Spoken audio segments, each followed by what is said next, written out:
This is Mexico, people.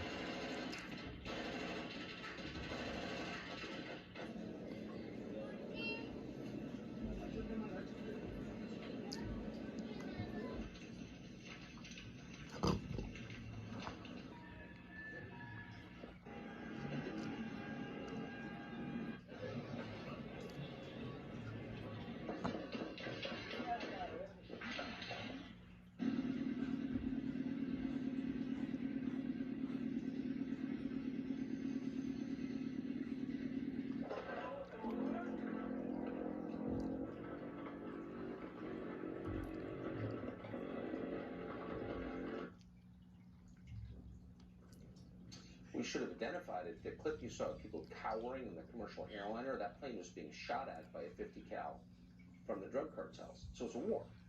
Now, Biden is visiting the border this weekend. He has no plans to deal with any of this, but it will affect us. How could it not? Retired U.S. Army Colonel Doug McGregor has been following this for months now.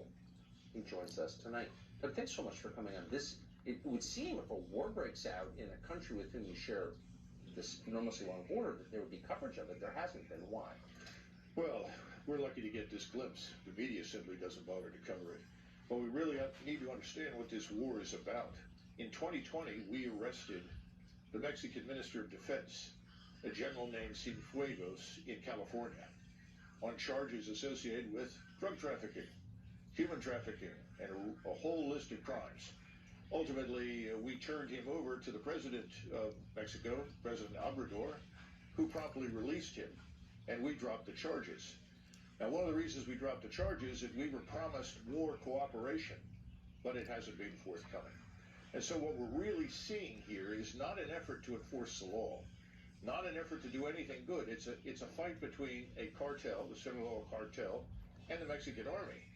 They're fighting for turf, they're fighting for cash, they're fighting for influence inside Mexico. They want the son of El Chapo, presumably, so they can give it to the president of Mexico, and he can create the illusion that by turning him over to us, that there is cooperation with Mexico. Tucker, there's no cooperation with Mexico.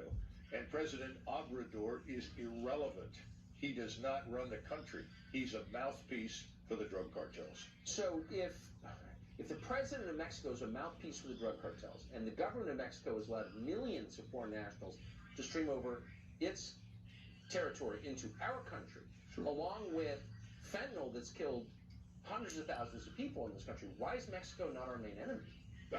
Well, that's a good point, because Mexico right now, and because Joe Biden is compromising, getting money, is an existential threat to us. It's the only truly existential threat to the country. And remember, they reach into the United States. All of your major cities, there are networks there that reach back into Mexico. That's why they're powerful, and that's a war that will eventually have to be fought, because at some point we will shut down the border, because things will have gotten that bad. When we do that, we will immediately be at war with the drug cartels, because we've cut off their income. And we're going to have to fight inside the United States as well as on our border.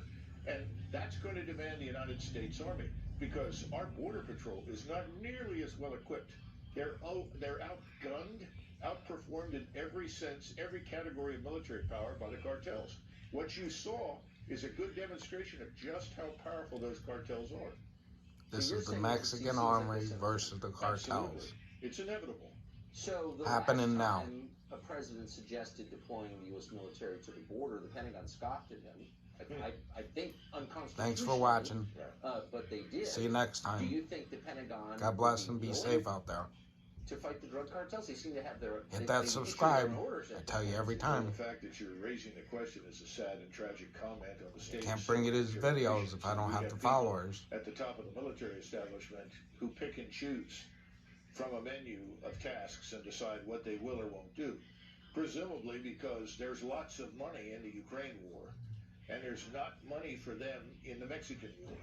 And bear in mind that Ukraine and Mexico are just about equally corrupt. The difference is that right now they're killing more people in Ukraine, but the murder rate in Mexico is one of the highest in the world, about 136 out of every 100,000.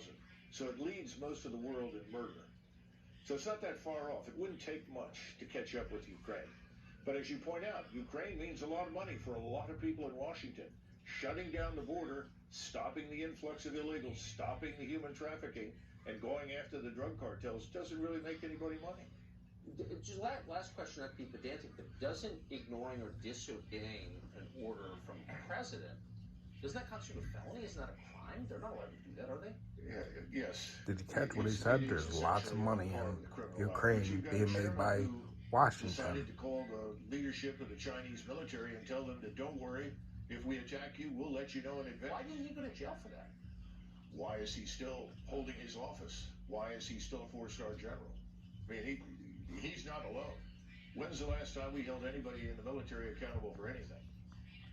Sad. Very sad. Sure.